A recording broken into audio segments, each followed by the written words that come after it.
Hi guys, welcome to Teams channel. This is the third physiology lecture and we are going to continue the muscle physiology.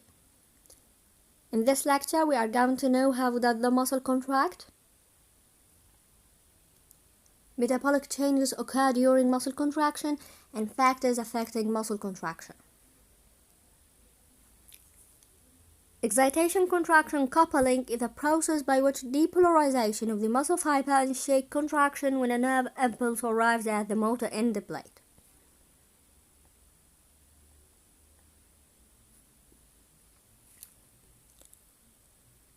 This is the motor end plate or neuromuscular junction.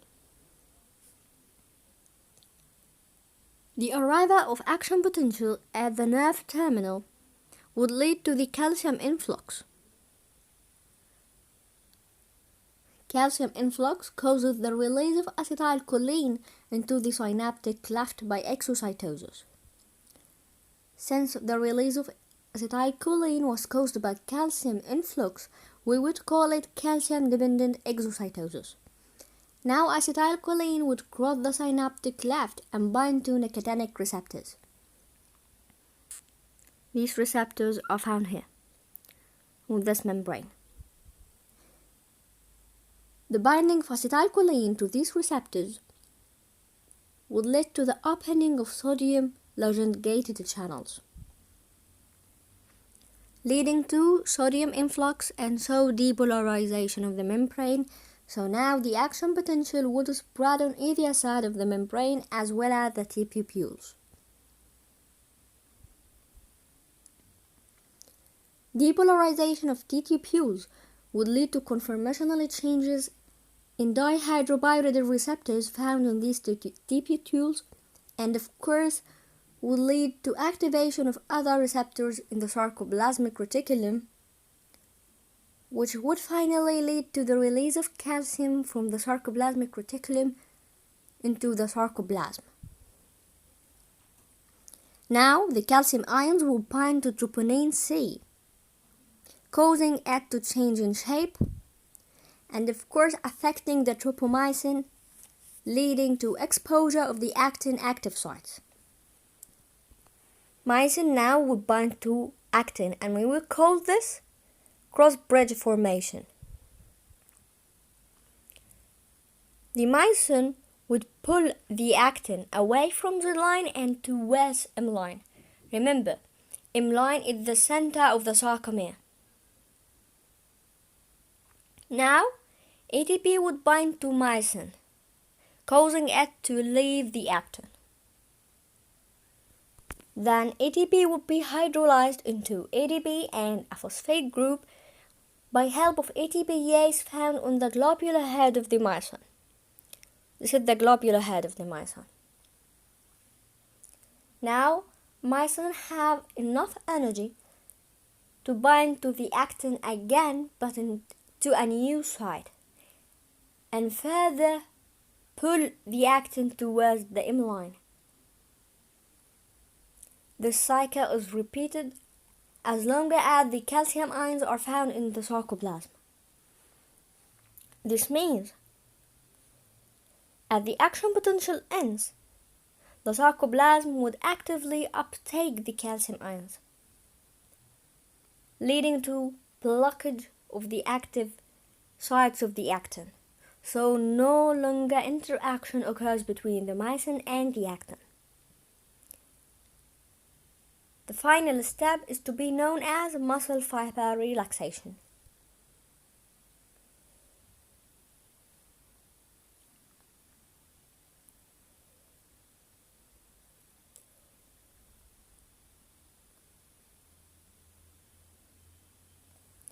Of course, some morphological changes would occur during the muscle contraction. The sliding of actin filaments over the thick myosin filaments would lead that the two Z lines would move closer to each other. The sarcomere would become smaller, width of A band remains constant. Why? Because the total length for thick and thin filaments does not change. However, the edge band would disappear.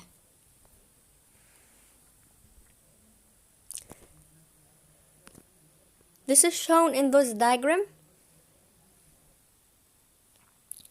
As the myosin pulls the actin, the two Z lines move towards each other because myosin pulls the actin towards M line, which is the center of the sarcomere.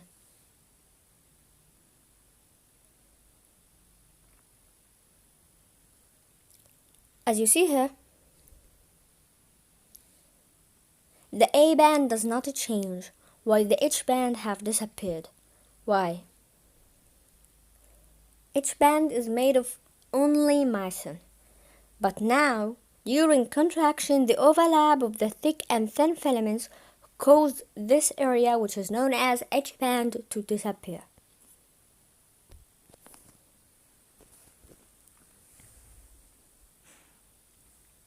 Muscle relaxation.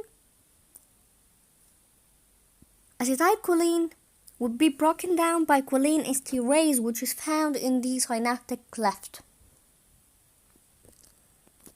So, normal acetylcholine would bind to the nicotinic receptors, so the membrane of our muscle fibers would no longer be activated or stimulated. So now the calcium will be released from the troponin C, while troponin I will bind strongly to the actin. Remember, troponin C is specific for calcium, while troponin I is specific for actin. Tropomyosin would cover the active sites of actins again, and no interaction would be found between the actin or the myosin. Thin filaments will slide back to the resting position, leading to muscle relaxation. Remember that both contraction and relaxation processes are active, so they are energy requiring processes.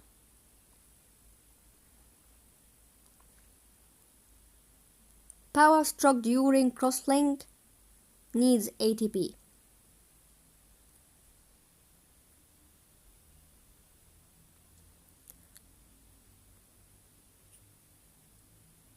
This is to be known as power stroke.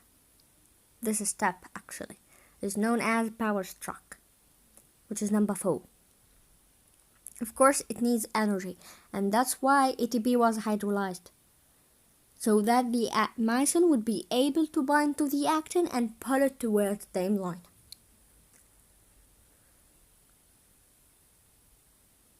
Of course, active reuptake of calcium needs energy. And after the contraction, we would find that the resting membrane potential was disturbed.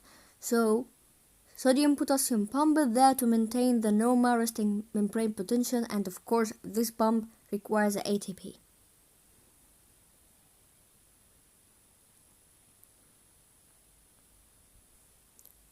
Remember that skeletal muscle contains contractile proteins, which are myosin and actin. Regulatory proteins such as troponin and tropomyosin, while structural proteins such as myomyosin and dystrophin.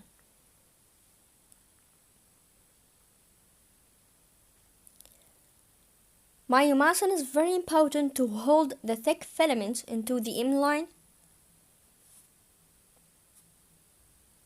while the dystrophin is very important to anchor the E lamina to the actin filaments.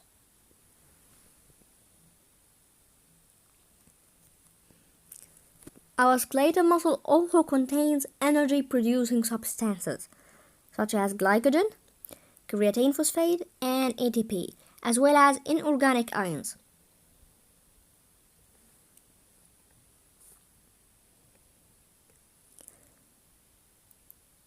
During rest, also metabolism is there. Why? For maintaining resting membrane potential and chemical synthesis of various substances, such as synthesis of glycogen, synthesis of proteins, and so on. And finally, energy is needed for production of muscle tone. We have discussed the muscle tone in the previous lecture.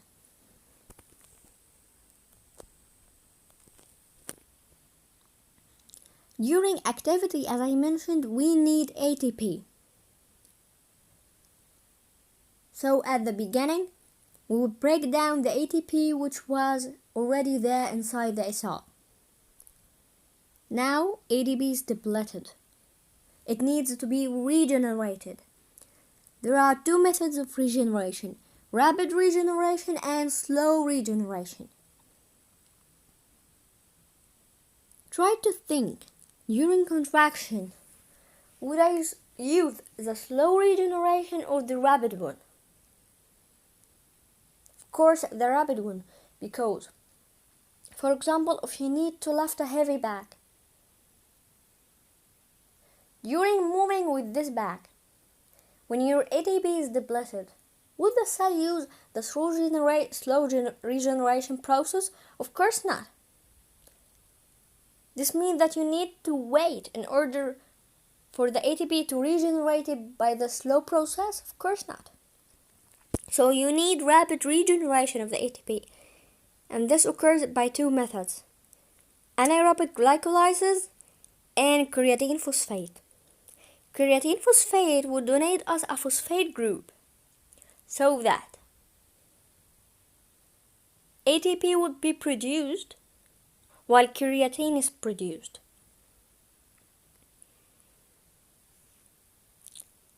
So what is the slow regeneration of ATP?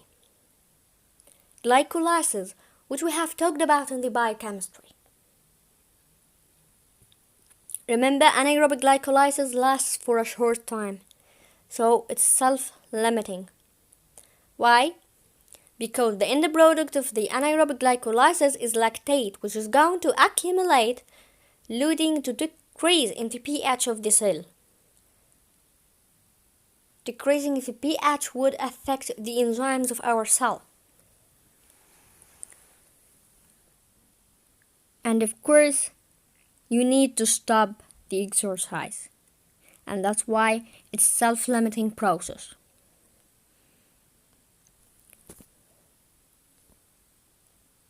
But why is it important? During exercise, at the very beginning, when you start running, for example, your heart rate and breathing rate cannot supply enough oxygen required for the aerobic glycolysis. And so your cell is going to shift from aerobic glycolysis into anaerobic glycolysis. But once the heart rate increases, breathing rate increases, and enough oxygen supply is there, we would return to the aerobic glycolysis. After exercise, let's call it recovery. The lactic acid, which was produced at the very beginning of the exercise, would be oxidized, either by cardiac muscle or the liver, to be oxidized into pyruvate, which is going to be converted into glucose and then into glycogen through Cori cycle.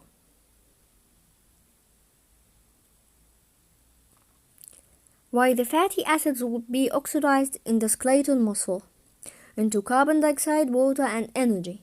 Remember, fatty acids are an important source for the acetyl-CoA inside the TCA cycle, which is discussed in the biochemistry lectures.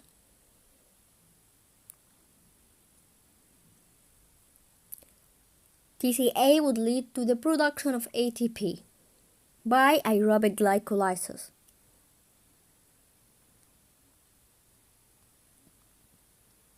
Now, of course, during contraction, both pH changes and thermal changes would occur. The pH changes during the muscle occurs in three phases: acidic, alkaline, and again acidic. The first phase, during the beginning of the exercise, I started to run using the ATP which was already found in my cells, leading to the production of H3PO4, which is acidic.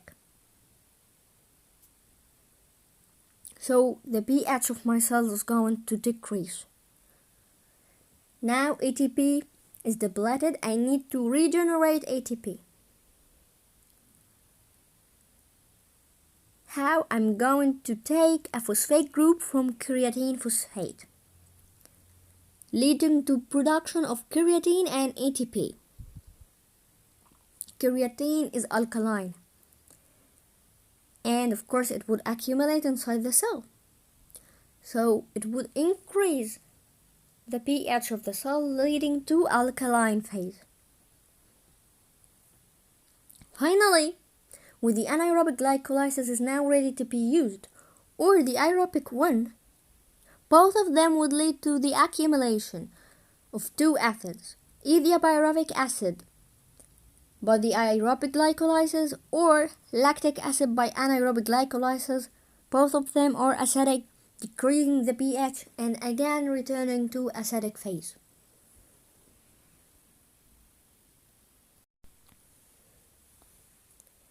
Thermal changes and heat production inside the muscle. Of course, the energy input is equal to the energy output by the muscles.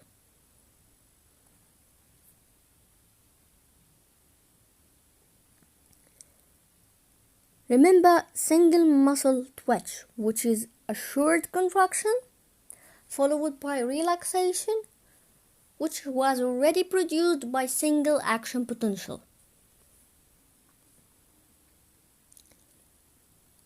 There are two stages for heat production inside the muscle during a single muscle twitch: initiation heat and recovery or delayed heat.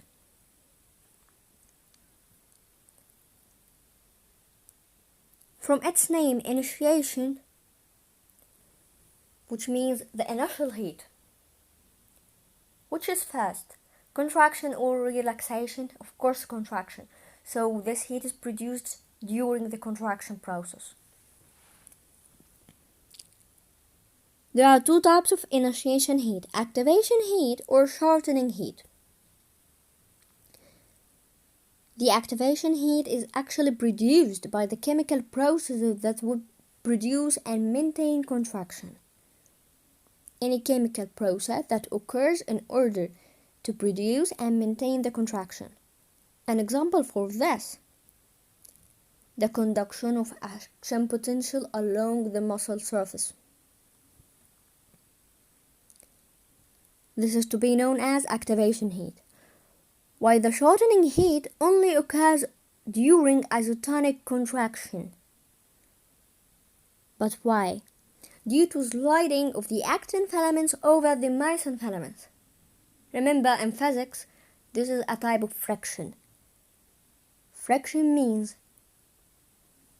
heat production. Friction actually leads to heat production. That's why it leads to the production of heat. And it only occurs into or during the isotonic and not isometric. Remember, during isometric, the actin and myosin filaments do not slide over each other. The second type of heat production is recovery heat, which occurs during the relaxation. It's produced by the chemical processes that requires or that occurs to restore the pre-contraction state. For example, oxidation of fatty acids and lactate for ATP synthesis.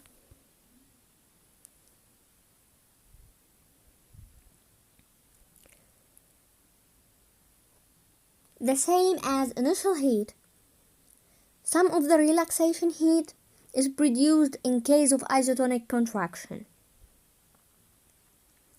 Why? Because exogenous work is needed to return the muscle to the normal length. So extra heat will be produced.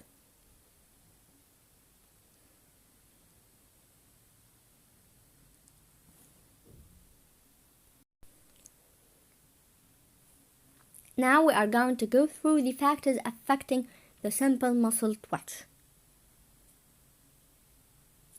The first factor is the Starling law. Starling law mentions that the tension developed by a muscle is directly proportional to its length. So, during rest, there is no overlap between the actin or the myosin filaments. So once the muscle is stimulated, maximal number of cross linkages would be formed, leading to maximal contraction.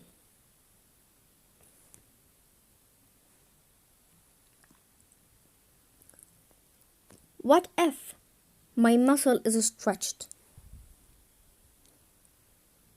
Here are two Z lines, M line, thick filaments, and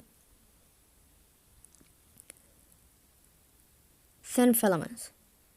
As you see here, the muscle is stretched. There is a great distance or wide separation of the actin and myosin, so it would be so difficult for them to interact. And of course, less sliding would occur and less cross linkages would be formed. This means that weaker contraction is there.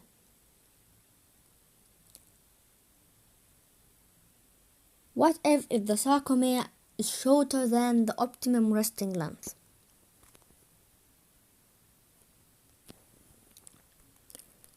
Again, two Z lines, one M line, thin filaments, and thick filaments. As you see here, some overlap is there, so less active sites of the actin would be exposed or would be available for myosin. So again, less cross linkages would be formed and a weaker contraction occurs. Let's have an example. If you are lifting a heavy bag and having your arm flexed, this means that you have been shortening your muscle for a long period of time. This means that the length of the muscle is less than the optimum resting length. Of course, because of this, weak contraction would occur, so you would find that you feel fatigued.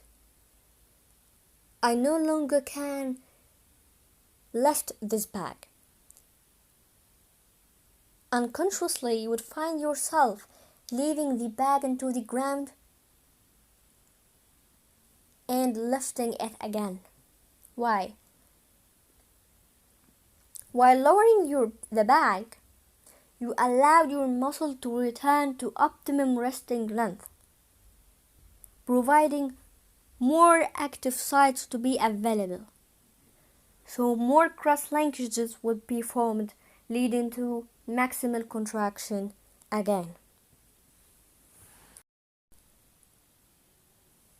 The second factor affecting the simple muscle twitch is the temperature. Here is a graph for the temperature.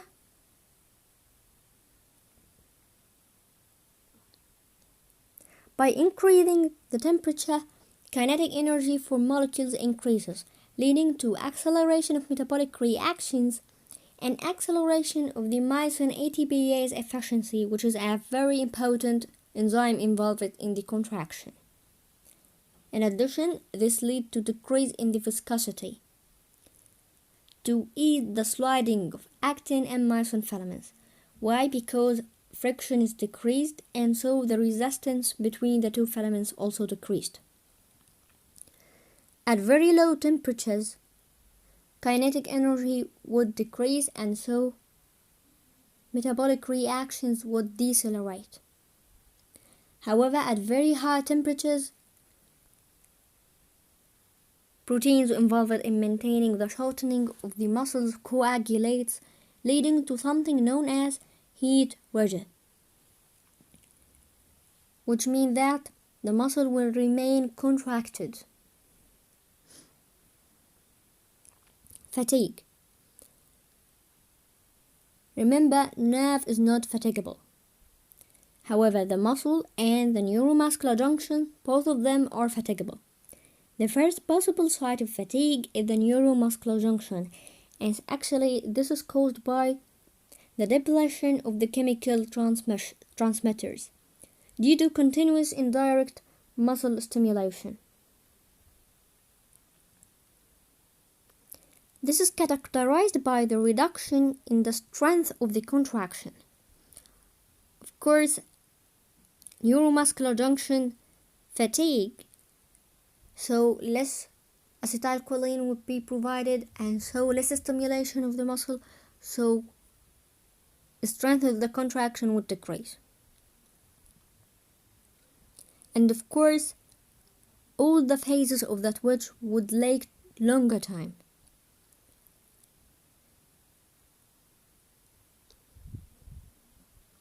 The second possible site of fatigue is the fatigue of the muscle itself.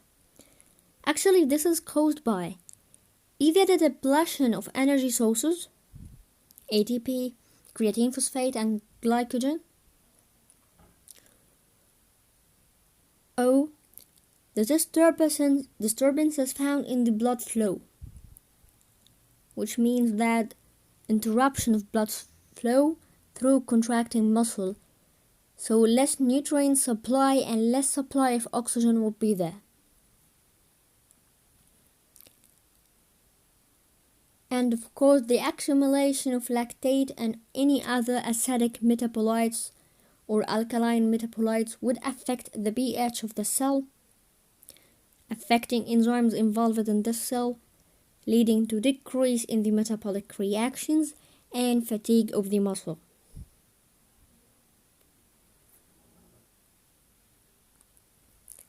The type of the muscle also affects the simple muscle twitch. Actually, we have two types of muscles: red fiber, which is type 1, and pale fiber, which is type 2.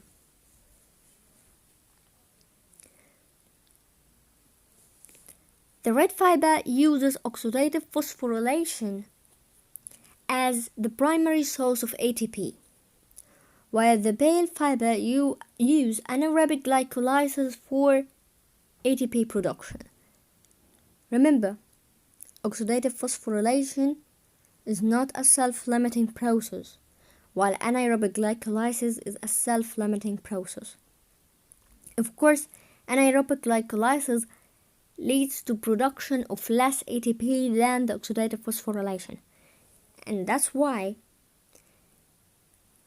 rate of fatigability is higher in the pale fibers than the red fibers.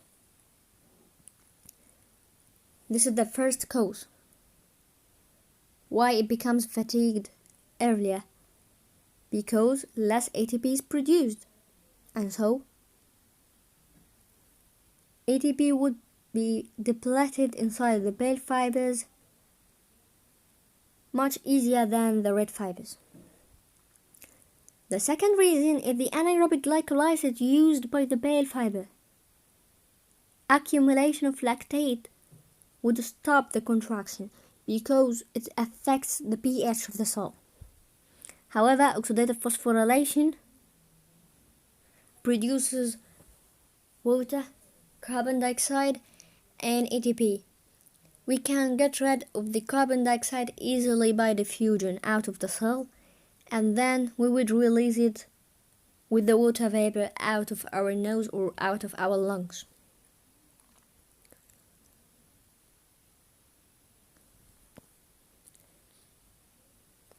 The final factor would be the staircase phenomena.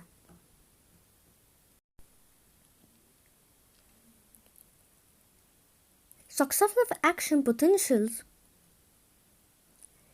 would lead to release of high amounts of calcium from the sarcoplasmic reticulum and would lead to the failure of calcium ions reuptake. So, more calcium ions would be there to bind with the troponin C. So the active sites are exposed, and it's more likely to form cross bridges. Cross bridges means stronger contraction. This is to be known as warming up. Why? Because there is a gradual rise in the amplitude of each twitch. Because I'm applying successive stimuli of equal length and a constant rate.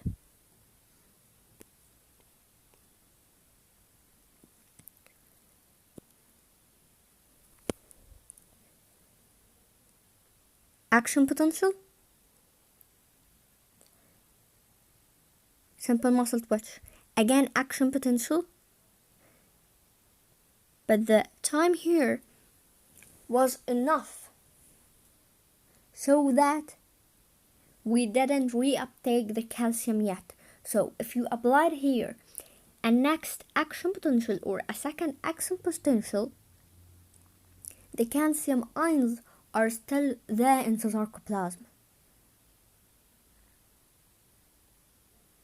Because of this, I does not need to move all the steps I did when I had the first stimuli. No, I am now ready. My calcium ions are there. My active sites are already exposed. So I would not take time, and I would provide you with high efficiency of contraction. Again, applying successive action potentials, as you see here, the strength of contraction increases.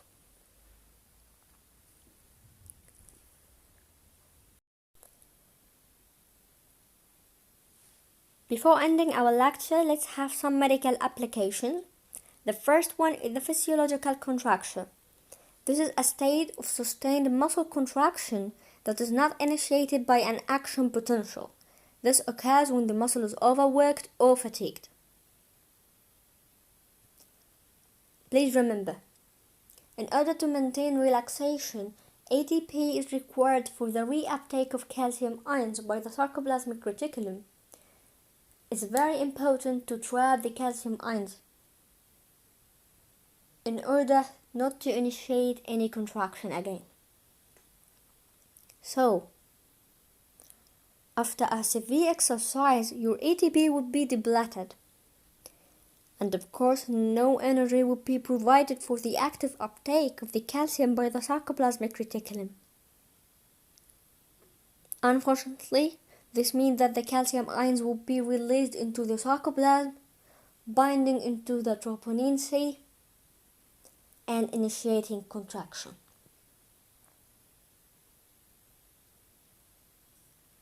This occurs after a severe exercise, and especially if you are not used to do an exercise daily. The second application is the rigor mortis. The skeletal muscles become stiffened within 4 to 5 hours after death.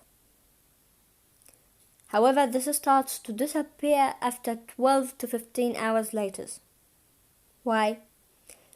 Again, this type of muscle contraction is due to depletion of ATP. After death, no ATP is there inside the cells, so ATP is depleted. This means that the sarcoplasmic reticulum does not have enough energy to trap the calcium ions. Unfortunately, the calcium ions diffuses out and initiate muscle contraction using the remaining ATP molecules, which are very, very small amounts of ATP. So ATP would depleted by 100%. This means that I cannot reuptake the calcium. I cannot return the muscle to its normal length. I cannot maintain the relaxation. And so the myosin and actin filaments will be bound, leading to muscle rigor. However, why does this disappear after 12 to 15 hours? After death, autolysis would occur. Why? Some digestive enzymes would be released from the lysosomes of the dead muscle fibers. These enzymes would break down the axon and the myosin filaments, and so no contraction is observed. And of course, this is followed by putrefaction due to bacterial actions. This can be delayed by cold storage of the dead bodies. However, it occurs, but after a long time from death. Why is this application important? It helps in the determination of time of our death. By observing the muscles, the doctor is able to indicate when this person actually died. And here we have reached the end of our lecture. Goodbye and good luck.